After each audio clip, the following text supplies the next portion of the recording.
What a fantastic episode. I really am enjoying the pacing of this series. I'm enjoying the comedy, the animation. Everything for me is popping off. It's definitely firing off on all cylinders. I also hear the part of the community that don't enjoy the anime and they're saying it's a little bit slow paced. Again, let's remember, if you watch the original Dragon Ball Z, that is slow paced. Dragon Ball Z Kai, as I always say, is the superior product. But Dragon Ball Daima does not need its own Dragon Ball Daima Kai. It is actually well paced for what it is. Keep in mind, according to rumors and leaks, this was probably not a movie, but definitely not a full-fledged 100-episode anime. It's something in between. So I don't mind that things are playing out a bit slower than, let's say, in Dragon Ball Super. I've said this in previous episodes. Dragon Ball Super's biggest problem was they never took the time to explore their lore, their world, their story. They were just popping off one thing to the next, and for some people that was great. But for Dragon Ball Daima, it's definitely more my speed. For example, we get a funny poop joke. Now, they did keep on replaying it throughout the episode, referencing Goku needing to go poo, and they've said that before in like previous episodes about the fart joke, but I did enjoy the first poop joke, I gotta admit. Now, I really like this image here of just Kid Goku running into the woods to use the bathroom, and Supreme Kai says, as far as I know, the strongest in the universe. You have to admit this is a little funny, but also just a nice moment. Just like the image of someone that can easily demolish anybody and he's running in the woods to poop.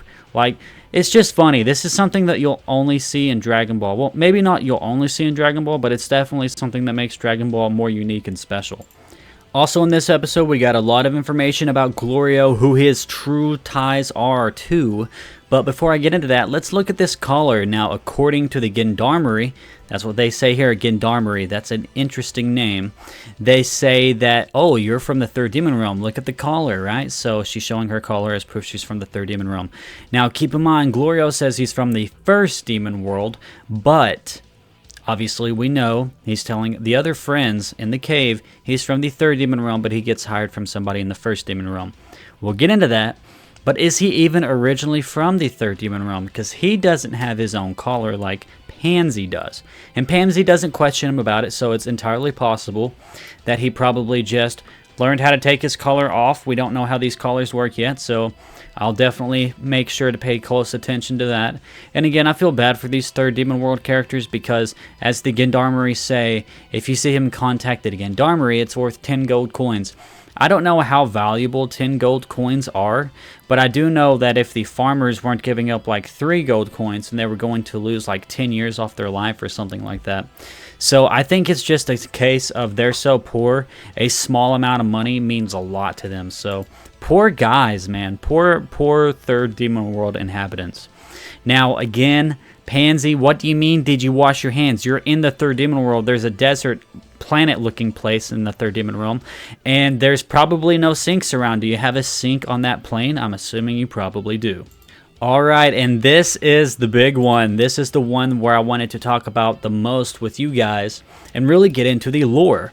So, Supreme Kai gives a little bit of a lesson on the second demon realm. That's right, this is from the second demon realm where Supreme Kai is from.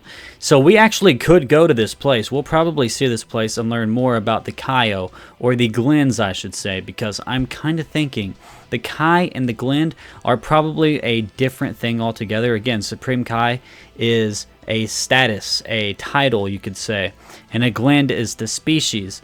So let's get into it. So Supreme Kai says, are born every few centuries from the Glen tree. And then Goku says, oh, so does that mean you're a plant? And then Supreme Kai's like, no. But if you take a moment to look here, Supreme Kai, the person who I think is Supreme Kai's dad, because obviously this is Supreme Kai in this image here being held by this man, right? Because he's talking about himself. He doesn't have any earrings, right? No Kai earrings. So this tells me, and I think it's obviously implied from the episode, that these are not Kai. These are Glens. Like they're saying, there's a difference between being a Glen and a Kai. So let's get into the Toriyama interview where he originally talked about the core people, because these are the core people, although they're called Glens. Let's get into it. The question was, is Kaio-sama a hereditary position? Toriyama explains, and again, some of the way the sentence layout is a little confusing for me because this is translated from Japanese to English, so I do think there is some stuff that I'm probably gonna like have trouble pronouncing, so just bear with me. Inside the big ball I mentioned before, there is a planet called the World Core, where the Kaio are born and raised. It's a world like a gigantic planet. Kaio, again, like a gigantic planet Kaio. So, like a gigantic Kai planet. Because you got to remember, I think the way the Japanese work is like the names are in reverse from where English would have it. So that's probably like a gigantic Kai planet. And Kaio-sama and his peers are born as core people. This is the big one. Shinjin, in parentheses. So core people, Shinjin, same thing. From the fruit of the world core's giant world tree, Kaiju. The planet's population is about 80. Core people are neither male nor female. We got that in the episode. They explained that they are neither male nor female. That's what Supreme Kai was explaining. And their average lifespan is said to be about 75,000 years. At a castle that's like a school, they learn a variety of things and live an easygoing life. However, if a Kai dies on one of the Kai planets, the next Kai is chosen from among them by a lottery. However, a Kaio-shin, which is Supreme Kai, is chosen only from core people who are born from a special golden fruit, which rarely occurs. In addition, there are occasionally delinquent core people with evil hearts. These ones fall under the Makaio. So, this interview was interesting, but we got a couple of retcons. Number one, just right off the top of the head, the golden apple thing obviously doesn't apply anymore because, as you can see, Supreme Kai right here is simply born from the tree, just like any other Glen would be. Another thing is that they're not called core people or Shinjin anymore, they're called Glens.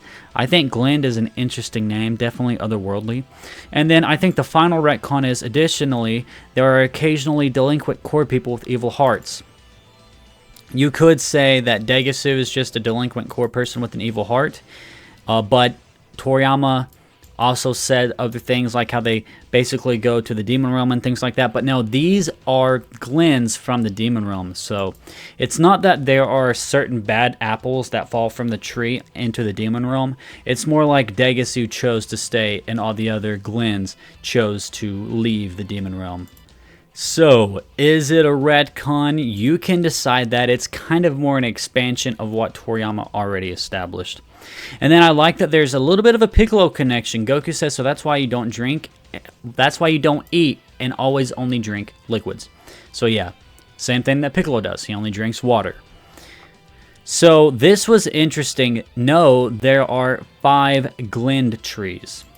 In the Toriyama interviews, it's made to sound like there's only one world tree. So there's 5 Glen trees. So basically, Supreme Kai is saying he's not related to Kibito or the Elder Kai or the other Kais. His siblings are Degisu and Dr. Arinsu, and they are born from a particular Glen tree. So he explains that Degisu is very ambitious and didn't get along with the other Glens, so that's why Degisu stayed behind in the Demon Realm. So it's not like he's some... Maybe his official title could be Demon Supreme Kai and we just haven't heard it yet. But at this point, it just seems like he's salty and decided to not go with the other Glens. Glens don't have genders, so we aren't exactly man or woman. And then he also explains that Arinsu is ambitious and chose the excitement of the Demon Realm. So, Degisu and Arinsu could be described as the Makaio, or the Demon Supreme Kai, or the Demon Kai that Toriyama was talking about, but we haven't heard that title attributed to them. They're probably not Kais, they don't have the earrings, but Supreme Kai does. So that's why I'm thinking, just being a Glen doesn't give you the status of Kai, it probably just puts you in the running to be a Kai, and then Supreme Kai was probably chosen, like they talked about in the interview. And then again, Glorio, you lying son of a gun. I was hired by someone high up and currently live in the first demon world. Yeah, right. I don't think you're from the third demon world. That's the big reveal right here. Things are going smoothly. Good job. So we don't get a lot of answers as to what Glorio's mission is or why he was sent by Dr. Arinsu. I think the obvious answer is he's probably sent to just escort them to the first demon world without much of a problem. And I think Dr. Arinsu is probably going to overthrow Goma. Maybe she has evil plans of her own. Who knows? And then we have a cool reveal of the Minotaur. Now, obviously, he did end up being the joke. You know, he was talking about, oh, I'm not a cow, which I actually found hilarious. I don't know why. I just thought it was hilarious. And I thought they did a good reveal with the Minotaur. He has a cool design. I was like, oh, how intimidating. Really cool reveal. And then he amounted to just a joke, but I still got to give them credit for a really cool reveal of the Minotaur. Now, Glorio's magic, as I talked about in the previous episode, we didn't get a good look at Glorio's magic. I was speculating could his magic power be flying. That's not his magic power. His magic power is lightning. And it's pretty cool lightning. A lot of people were saying that he's like Emperor Palpatine from Star Wars with the Force lightning. He looks cool. He's shooting it from his fingertips, again, like Emperor Palpatine does. And he's got the Han Solo outfit, and we do know that Akira Toriyama was a big fan of Star Wars, the original trilogy, not the prequels. He didn't have that much to say about the prequels. But I do think that this could have been a reference to Palpatine, at least. Could have been, not sure. But with Toriyama's track record, could have been. And then the most epic reveal. This is the part of the episode where I was like, oh my god, this episode is amazing. The fight between Glorio and Goku was action-packed and fun and heavy, and I think they animated it, of course, very well. Goku looks great as Super Saiyan here. I think they did their job. They did what they wanted to, and Glorio's reaction was amazingly executed. He just was not ready for it. And then, of course, we got Vegeta, Piccolo, and Kibito Kai, or just Kibito, in the ship, ready to go. And then, of course, it crashes, and then Bulma's probably going to go with them. Of course, they have this fourth seat here, so I'm guessing Bulma's going to end up going. So, what did I think of the episode overall? Overall, this is an 8 out of 10 episode. I don't think this episode has as many problems as some people were saying. I think it was paced well. I think we got enough reveals to definitely warrant this being its own episode, like Glorio being revealed to be a spy for Dr. Arinsu. We got some pretty big lore reveals for the Kais, for the Glens, I should say, and Supreme Kai. So I do think this was a fun episode as well. We had a lot of humor. Again, this show is doing really good with the humor. I really like it. And the poop jokes got a little bit tiring after a while, but it is what it is. Yeah, overall, an 8 out of 10. No problem with me from episode 6 of Dragon Ball Daima. I really enjoyed it. If you enjoyed this video, make sure you leave a like, comment down below, and subscribe to keep up to date with all things Dragon Ball news and commentary, and I will see you in the next one. Peace off.